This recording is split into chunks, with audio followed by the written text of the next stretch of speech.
Mayor Ishraque ক্ষমতার লোভে সে পাগল হয়ে যাচ্ছে। নগর ভবন দখল করছে, নিজেকে এখন সিটি মেয়র হিসেবে দাবি করতেছে, যে কিনা হাসিনার বিরুদ্ধে আন্দোলন সংগ্রাম করতে গিয়ে হিরো ছিল, এখন ভিলেনে পরিণত হচ্ছে। ক্ষমতার লোভ ঢুকে গেছে এই মেয়র ইসরাকের। তারা বলেছিল না খুনি হাসিনার নির্বাচন কারচুপির নির্বাচন, ডামি নির্বাচন, নিশিরাতের নির্বাচন। আজকে মেয়র ইসরাক ক্ষমতা যাওয়ার জন্য সে উন্মাদ পাগল হয়ে যাচ্ছে। আজকে নগর ভবন দখল করতেছে তার ক্যাডার বাহিনী নিয়ে। সে এখন রাজনীতি করতেছে আওয়ামী লীগ সন্ত্রাসী কায়দা।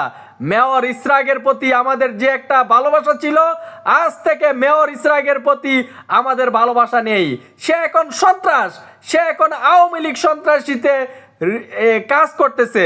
আওয়ামী লীগ যেভাবে ক্ষমতার প্রভাব দেখাচ্ছে, পেশি শক্তি দেখাচ্ছিল, এখন মেয়র ইসরাক সেটা দেখাচ্ছে।